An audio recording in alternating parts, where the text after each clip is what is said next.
tardes con todos ustedes, jóvenes. El día de hoy vamos a revisar un tema que es parte de la currícula de ustedes, que son las enfermedades inflamatorias. Como ustedes han revisado probablemente con los anteriores colegas, pues la piel tiene diferentes tipos de enfermedades, algunas son grandes grupos en los cuales académicamente los estudiosos han clasificado las enfermedades por infecciosas, inflamatorias, papuloescamosas, con vasculitis, sin vasculitis, son nodulares, depende del compromiso con el nivel, varias clasificaciones ya existen en la piel. Lo que hoy día vamos a hablar son las que predominantemente el componente histopatológico que tienen las enfermedades son inflamatorias, puramente inflamatorias. Ya que tenemos otras patologías que son las papuloescamosas, que es lo que van a desarrollar con nuestros colegas, lo habían desarrollado, por ejemplo la psoriasis, que es una inflamatoria pero que tiene una especial fisiopatología que también incluye la parte inflamatoria, pero que tiene pues otras particularidades adicionales. Acá puramente inflamatorios. Entonces, cuando un término que ustedes van a escuchar frecuentemente cuando estén rotando por la especialidad es el término de dermatitis. Incluso algunos colegas, dando esta palabra mágica aparentemente, pueden sentirse contentos desde el punto de vista en dar ese término solamente. Dar diagnóstico, dermatitis.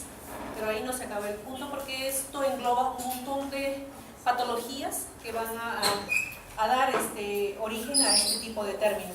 Porque es como decir, ¿sabe qué? Bueno, yo soy la doctora Beatriz Inga Carbone con todos mis nombres, pero simplemente me digo solamente soy Beatriz, pero no digo todo completo, pues tendremos varios homónimos por aquí. Entonces no estoy dando un diagnóstico exacto. Entonces el término de dermatitis es un conjunto de enfermedades dentro del cual el patrón principalmente o el componente de la patología, de la fisiopatología me da un síndrome, un curso de síndrome inflamatorio, nada más, lo único que puedo decir, ya que tengo dermatitis seborreica, dermatitis atópica, dermatitis de contacto, dermatitis psoriasiforme por X motivo. Entonces existe un grupo de dermatosis de carácter inflamatorio dentro de la cual la respuesta que hace la piel lo hace tanto para factores internos o externos, es producir un fenómeno inflamatorio en ella, incluyendo desde las diferentes capas que ustedes ya conocen. Entonces el proceso inflamatorio a nivel de la dermis, epidermis y dermis generalmente, va a dar ciertas alteraciones que se van a traducir en signos clínicos, ¿de acuerdo? Que dependerá mucho del curso de la enfermedad en dar signos agudos, como dan signos crónicos. De ahí las lesiones elementales que ustedes se les hace revisar en prácticas es para poder diferenciar procesos periodos, para poder dar el diagnóstico y el tratamiento adecuado. Entonces yo tendré lesiones agudas, pues tendré mayores sudados, ¿de acuerdo? Signos inflamatorios agudos, mucho eritema, sudado. Y si yo ya tengo lesiones secundarias, y empiezo a trabajar con costrificación o incluso liquenificación, que es una lesión secundaria, ¿de acuerdo? De ese grupo de dermatitis.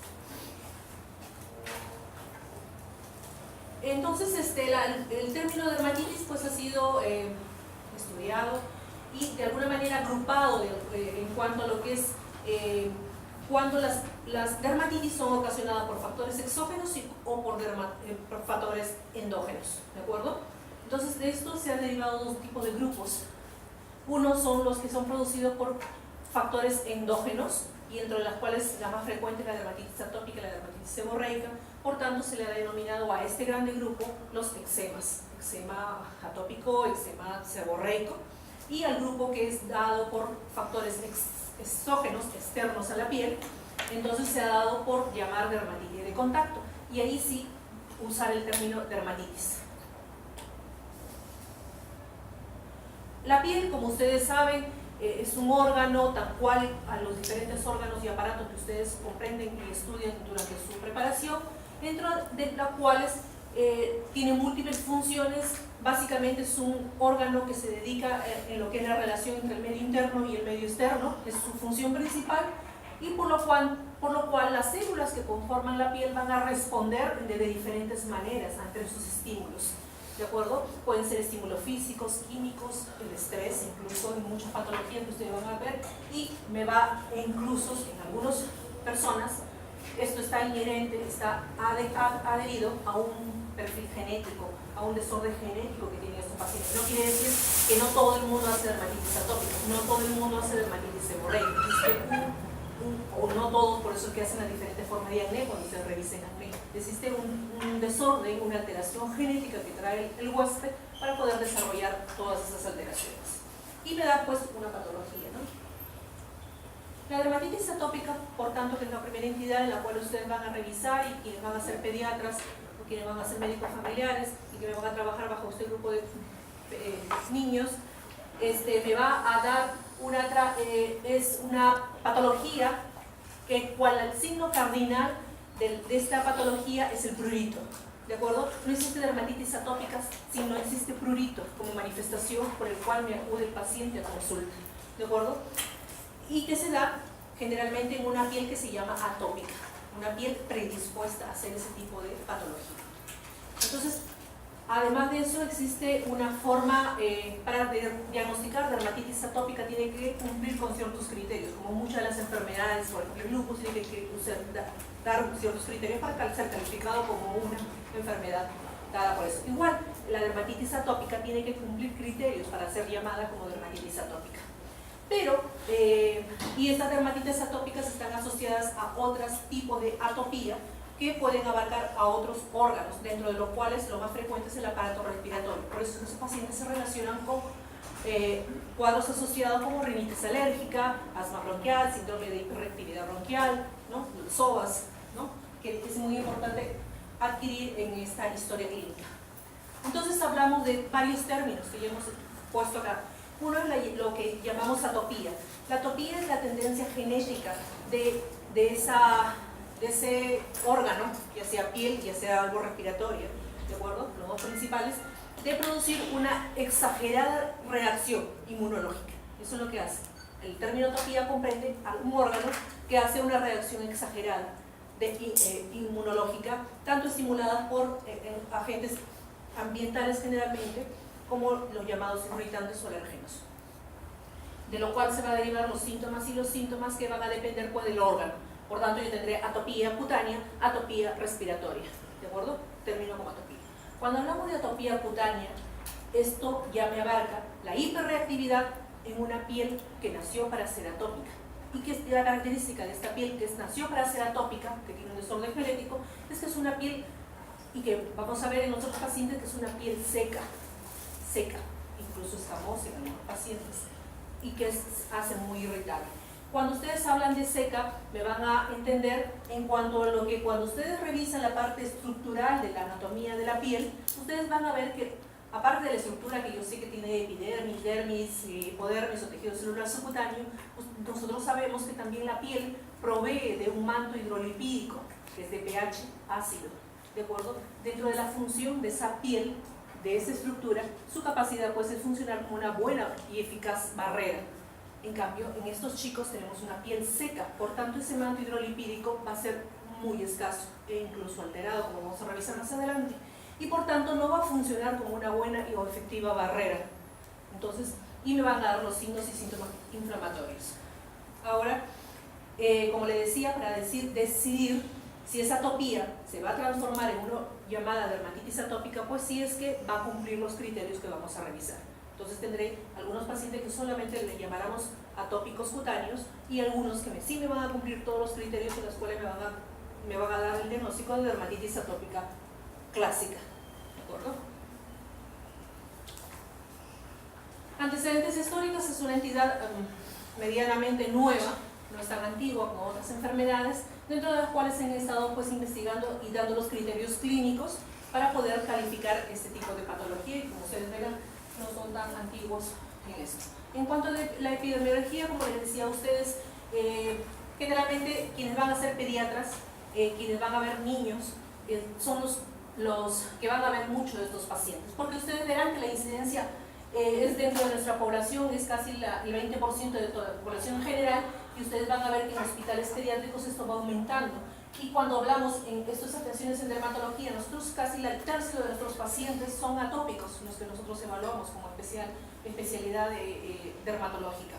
Y, por ejemplo, hay estudios en los cuales, dependiendo de la población que estudian, van a ver que detectan estos tipos de patologías. Se han hecho evaluaciones a nivel de escolares y pues se ha visto casi que la tercera, 15%, 20% pues se encuentran pacientes atópicos en su población. Esto se da en todas las razas, no existe grupo característico para esta patología y como ustedes les mencioné, el 80%, más del 80% se da dentro de los primeros 5 años de vida. Por eso es que lo que van a hacer pediatras van a ver muchos de esos pacientes, ¿no? Y dentro de ellos, el primer año de vida es donde se manifiestan esas patologías. Por tanto, los que se van a dedicar a niños muy pequeñitos van a ver esto. Y como ustedes verán, se exacerba en esos meses, así que quienes están rotando actualmente en esta especialidad, ustedes van a ver que muchos pacientes atópicos llegan, puesto que se dan en temporadas de frío. ¿Por qué? Porque la piel es seca de estos pacientes. Y ustedes que ahora pues actualmente estamos abrigándonos con un montón de ropa, y la piel se seca mucho más todavía, por tanto se exacerban esos periodos de dermatitis atópica. En estos pacientes hay que tener bastante en cuenta hacer una buena historia clínica. ¿Por qué? Porque ustedes verán que dentro de la parte epidemiológica tenemos que el 30% tiene un antecedente personal de otras atopías, o un antecedente familiar en el 60%, que es incluso uno de los criterios para poder calificar a estos pacientes como dermatitis atópica. Y hay un 20% en la cual pues no se puede lograr precisar este tipo de antecedente. En cuanto a la etiopatogenia de esta enfermedad, pues sabemos que existen muchos factores, no existe solamente el factor, no es que sabe que señora quítele el huevo y le quitamos el problema. Lamentablemente no, este es un problema en el cual tienen que ver muchos factores dentro de las manifestaciones de esta enfermedad, ya que existen factores genéticos, inmunológicos, infecciosos, neuroendocrinos, el medio ambiente, muchas cosas que vamos a ver. Y uno de los factores relevantes y de lo que ya se sabe de esta enfermedad es que existen 3 problemas importantes que intervienen en esta enfermedad. Uno de ellos es la alteración de la función de la barrera como barrera, no es una barrera efectiva en esta piel. Y el otro, existen anormalidades inmunológicas, existen anormalidades a nivel de la respuesta inmunológica de estos pacientes. Lo otro, existe una desregulación de la vía psico-neuroendocrina inmune que también falla en estos pacientes. Entonces, revisando algunas de estas cosas, básicamente para poder entender esta enfermedad, que la parte clínica es bastante simple, existen, como les dije, alteraciones en la función de la barrera de la piel. Como les dije antes, la barrera de la piel tiene que ver con un manto hidrolipídico. Como ustedes, recordando lo que es la estructura anatómica de la piel, ustedes se acuerdan que la epidermis, que es la capa superficial que está en contacto directo con el medio interno, la epidermis tiene una serie de capas que la forman, ¿de acuerdo? Empezando por la basal que está abajo, siguiendo por la espinosa, siguiendo por la granulosa y terminando por la córnea, ¿de acuerdo? Todo eso es un mecanismo dinámico, no es una cuestión estética que esté en la piel. Esto significa que existe un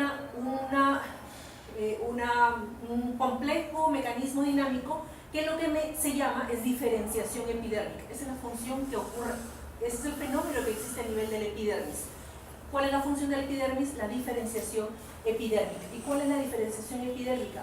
En final, es la queratinización, ¿de acuerdo? La piel forma queratina como método de defensas a nivel de la piel.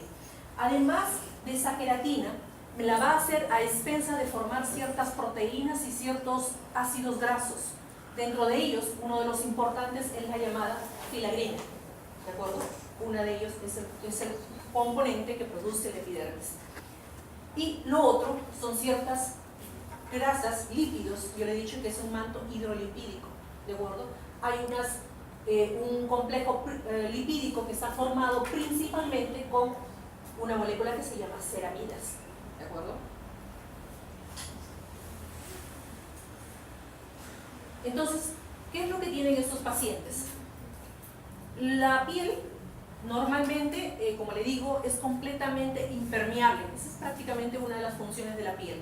Por tanto, no permite que ciertos agentes externos puedan penetrar la piel, ni que el agua transepidérmica pueda perder a través de la piel. Esa es su función en cuanto a la piel. Por tanto, eso lo hace a expensas de un factor que produce la piel, que se llama un factor humectante natural. ¿De acuerdo? En estos pacientes tenemos una disminución de ese factor humectante natural. Por tanto, yo voy a empezar a tener problemas a nivel de la pérdida transepidérmica del agua. Y eso me da a mí una piel seca, un gradiente inadecuado a nivel de mi manto hidrolipídico. Consecuencia, piel seca. En estos pacientes se ha visto que existe una disminución de los ácidos grasos y las ceramidas y alteraciones en las proporciones. No es que no tenga ceramina realmente, sino tengo una disminución a nivel de este compuesto de la piel. Hay una alteración, por tanto, del pH de la piel. Yo ya les dije que la piel tiene un pH ácido, ¿de acuerdo? Entonces yo voy a alterar ese pH de la piel. Lo otro, existe una disminución. Ustedes también recordarán que cuando revisan la piel, la anatomía de la piel, ustedes sabrán que existe un microbiota, ciertos agentes microbianos que están constituidos por bacterias, tanto anaeróbicas, aeróbicas, por levaduras, por parásitos que anidan a nivel de la piel y que conforman esto. ¿Y para qué sirve esto? Porque ellos son capaces de producir ciertos péptidos antimicrobianos, antibióticos que van a neutralizar a los posibles agentes patógenos que se van a pegar, van a querer pretender pegarse a nuestra piel y atravesarla. ¿De acuerdo? Pero en estos pacientes se ha visto que existe una disminución de los péptidos antimicrobianos a nivel de la superficie cutánea. ¿De acuerdo? Que favorecen las adherencias de las bacterias como el Staphylococcus aureus, por ejemplo. Que en estos pacientes, los pacientes atópicos, normalmente como parte de nuestra flora cutánea normal, en un paciente sano que no es atópico, existe casi nada, 10% a 20% que puede pescarse Staphylococcus aureus como parte de esta flora. En cambio, en estos pacientes atópicos, pues estos son portadores de Staphylococcus aureus, que como vamos a revisar más adelante, existe un rol que se le ha dado a este patógeno en los diferentes fenómenos que van a suceder a través de la piel y dar pues, como consecuencia los diferentes síntomas.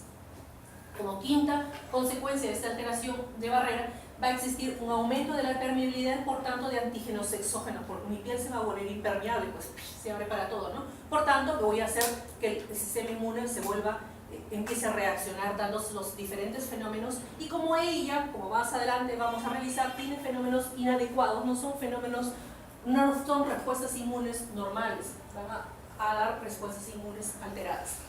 Existen alteraciones genéticas, como les dije. Existen dos complejos de genes alterados que se han estudiado hasta el momento, que estarían implicados en esta dermatitis atópica.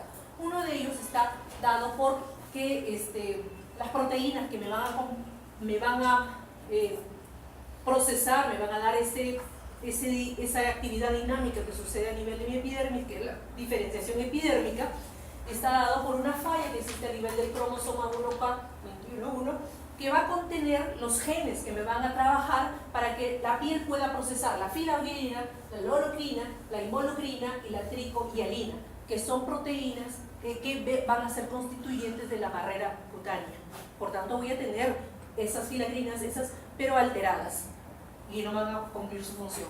Y como segundo problema es que los que van a codificar las proteínas de las funciones inmunológicas, ¿de acuerdo?, que me van a procesar toda la respuesta normal del sistema inmune, van a estar alterados. Por tanto, esa respuesta va a ser inadecuada e inefectiva. Esto lo he tratado de graficar en esto. Ustedes verán, como antes revisamos, que el estrato basal, espinoso, granuloso, que es todo un fenómeno dinámico que existe. En el estrato espinoso, en el intracelular, se va a empezar a procesar la filagrina. A partir de ese estrato ya empezamos a fabricar filagrina. Y que por hidrólisis se van a producir pequeñas sustancias, provocando también otro factor, que es el factor humectante natural. Y otros aminoácidos que van a estar constituyendo parte de la barrera cutánea. Todos esos fenómenos, su función principalmente es que yo no pierda a través de la agua, a través de mi barrera transepidérmica, ¿no? Control de la barrera. Y por tanto me va a reducir el pH cutáneo, por tanto haciendo el pH ácido en mi piel, ¿de acuerdo? Pero existen múltiples mutaciones a nivel de los pacientes atópicos que me van a generar pues diferentes pérdidas de función de esta filagrina, que no va a funcionar en forma adecuada. Y esto incluso se ha visto en estudios en que estas funciones que va a perder la filagrina me van a dar, o sea, cuantos más mutaciones tenga, cuanto más trastornos tenga de esta sustancia que es filagrina, se va a relacionar con la gravedad de la dermatitis atópica.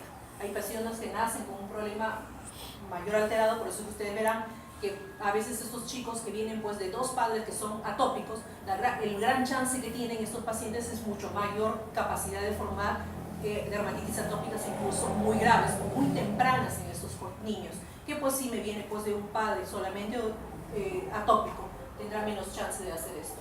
Y esto se ha visto también en la predisposición a sensibilización y la progresión de otros órganos. Quiere decir la llamada marcha atópica que vamos a llamar. Ustedes habrán escuchado de la marcha atópica, que ustedes verán qué significa esto.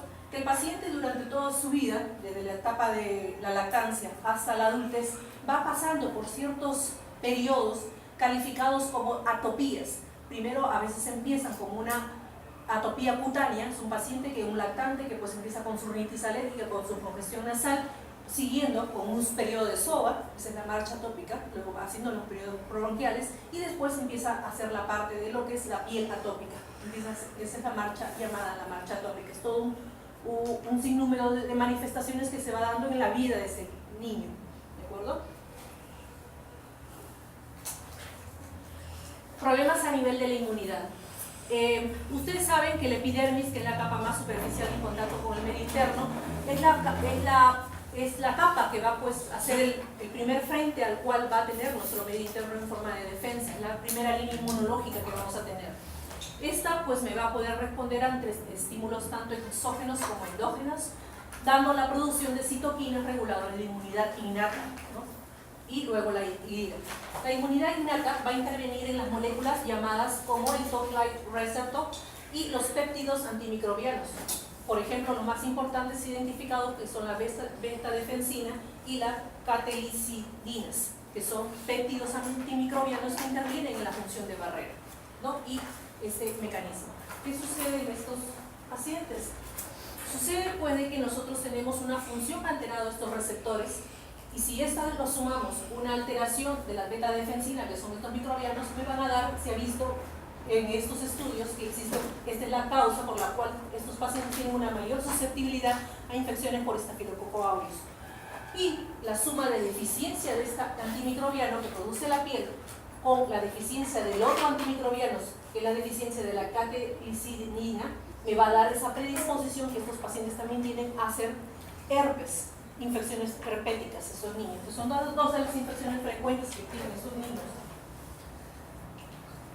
Ahora, yo les dije a ustedes que por esa inadecuada o esa barrera ineficiente que tienen estos niños atópicos, pues tenemos una adherencia bastante importante del Staphylococcus aureus.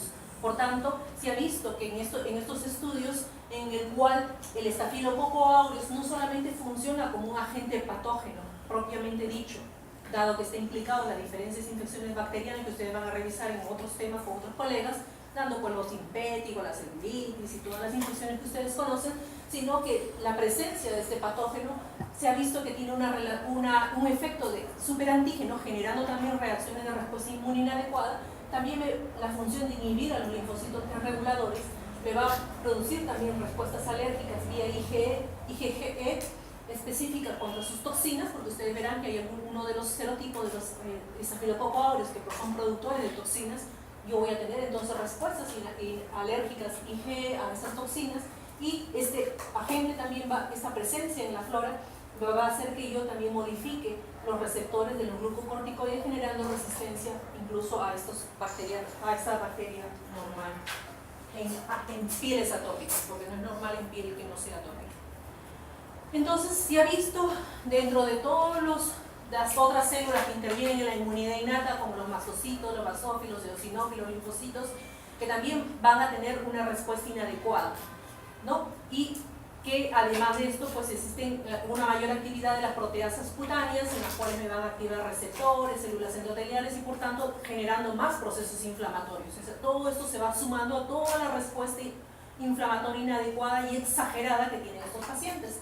Por tanto, las alteraciones de la barrera cutánea, más la continua activación constante de la actividad inmunológica me da a dar pues esa alta hiperreactividad. Son niños hiperreactivos. Por un estímulo muy pequeño pues causan reacciones severas. Por tanto, la traducción clínica será exagerada en estos chicos.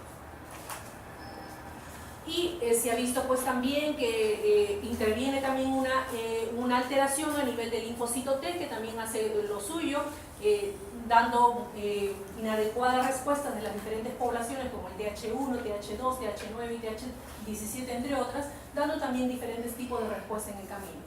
Se ha visto que también existe un desbalance pues, relacionada con las células natural killer, que son unas células que trabajan con nuestro sistema inmune, dando niveles pues también de producción de citoquinas facilitadoras para que la vía de TH2 se active, y lo cual me va a producir pues constantes reacciones en cadena, y lo cual me va a hacer pues perpetuar la hiperreactividad que sucede en esos pacientes, ¿no? Las últimas investigaciones han propuesto varios sucesos que ocurren en la dermatitis atópica, y la cual va a progresar en diferentes etapas, en las cuales en una fase inicial se va a ver involucrada la inmunidad innata, en la cual va a haber una reacción que no va a estar mediada por IgE y que, de persistir, va a dar posteriormente la forma intrínseca y va a evolucionar a la forma extrínseca ya mediada por IgE en algunos pacientes, en la cual pues a veces en el curso de estos pacientes pues empezaría el aumento de esta inmunoglobulina.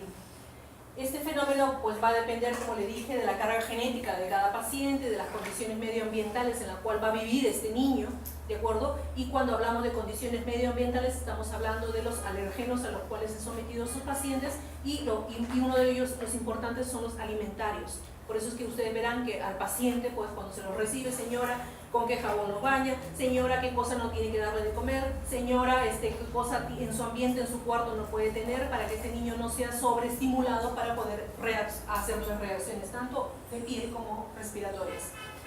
¿Por qué? Porque se ha visto que el rol de los alergenos alimentarios y ambientales tiene que ver mucho en cuanto a lo que es exacerbar los cuadros y estimular a la gravedad de estos pacientes, ¿no? Los alimentos involucrados que se ven en estos pacientes está el huevo, el trigo, la leche, la soya y el maní, que son, a veces ustedes verán cuando nosotros estamos haciendo las consultas, vamos a estar resintiéndole ciertas cosas a los niños conforme van creciendo, hasta que poco a poco puedan tolerarlo.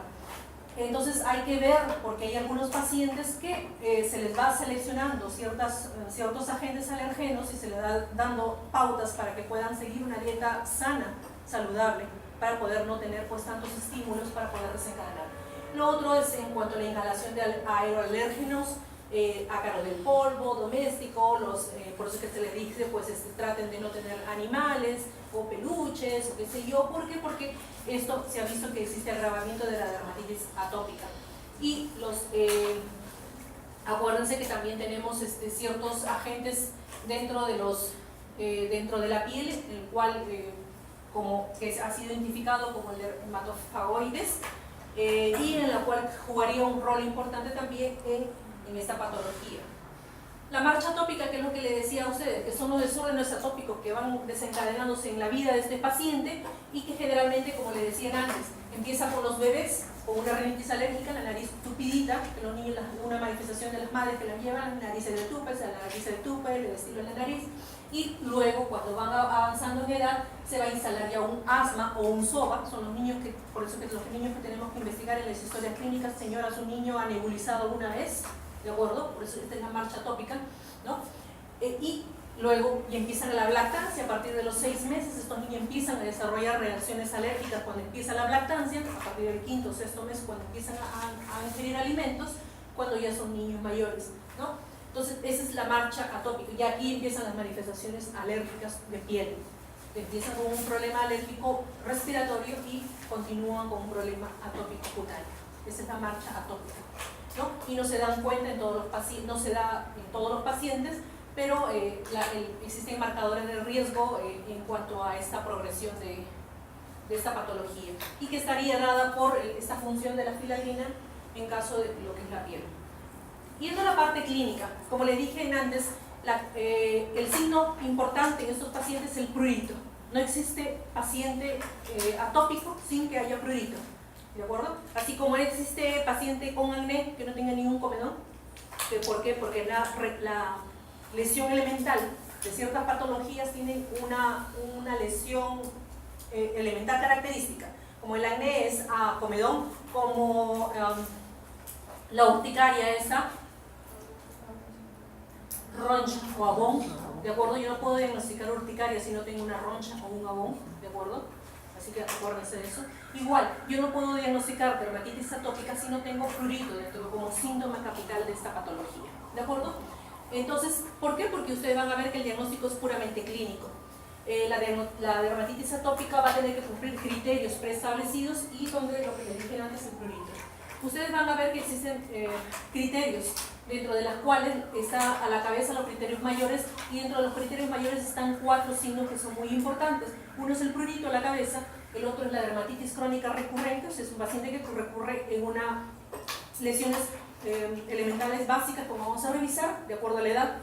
Una morfología y distribución característica que vamos a revisar, de acuerdo a la edad, está clasificada. Y lo otro, una historia personal y familiar de atopía, ya sea respiratoria, cutánea, dentro de las principales. Por eso es que es muy importante hacer una buena historia clínica para poder llegar a estos pacientes, ¿de acuerdo? Y ustedes van a ver como 50 criterios menores, dentro de las cuales está, por ejemplo, la pitidiasis alba, que es la manchita que le salen a los niños medios salón escolares, tienen eso.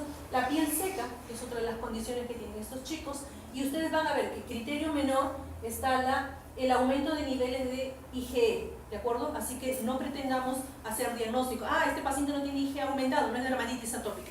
No, es un criterio menor. Existe un porcentaje que sí puede tener IgE elevado y hay otros que pueden ser normales, ¿de acuerdo? Por tanto, es un criterio menor. Entonces, el diagnóstico de dermatitis atópica tendrá 3 criterios mayores y al menos 3 criterios menores para poder hacer un diagnóstico de dermatitis atópica clásica. Existen pues otras manifestaciones que a veces pueden acompañar esa dermatitis atópica o estar aisladas a las dermatitis atópicas, ¿no? Como vamos a revisar. Por ejemplo, yo puedo tener un niño que tenga lo que es un eczema numular, que es un criterio menor. Es una lesión en placa, eritematosa, todo eritematosa, que a diferencia de una tiña, que es lo que se les enseña cuando hacen la parte clínica en sus consultorios, ustedes verán que no toda cosa roja, que no toda placa roja, ustedes van a diagnosticar como tiña, señores, y que sucede todavía en nuestros colegas que recién están formados o mal formados. Ahora ustedes están en formación, por eso es que podemos modificar muchas cosas. No es que una manchita,